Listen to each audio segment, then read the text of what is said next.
Tonight, new questions about what's happening with Little Rock's police force after a city HR investigator accused the chief of targeting and harassing officers. Those accusations were made in an email that we told you about last night in a Fox 16 investigation.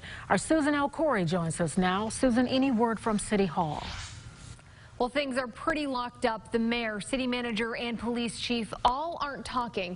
But we do know the city board is getting involved. Directors tell me they've been kept in the dark and at this point need answers since they're concerned this could set the city up for legal trouble.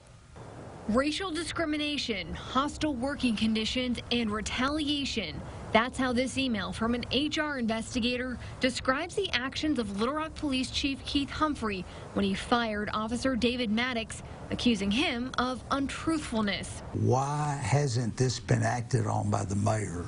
The mayor said he was going to be the most transparent individual we've had in that office. Maddox's lawyer, Robert Newcomb, is speaking for his client, who's fighting to get his badge back. He has felt he didn't do anything wrong. Our recent investigation exposed the email sent by Dr. Loretta Cochran days after Maddox was fired.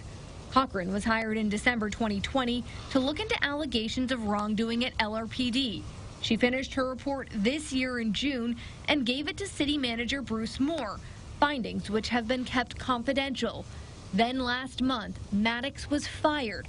Now his lawyer is calling on the city to release the full report and questioning why it's been kept sealed for months. It's relevant evidence and contains relevant evidence of what we're suing about, and that's discrimination, retaliation, and a hostile work environment. We reached out to Moore, who replied saying, "I am currently in the process of reviewing the internal files that were submitted by Human Resources."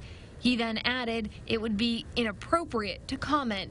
Meanwhile, Vice Mayor Lance Hines told us in an interview Tuesday he's not letting this go. I'm going to have a conversation with our city manager and the mayor and ask them, what their plans are and when to give us a timeline, because this has just gone on too long. And he's asking his colleagues on the board of directors who have stayed quiet to start speaking up. We're going to have some of my fellow directors have a little courage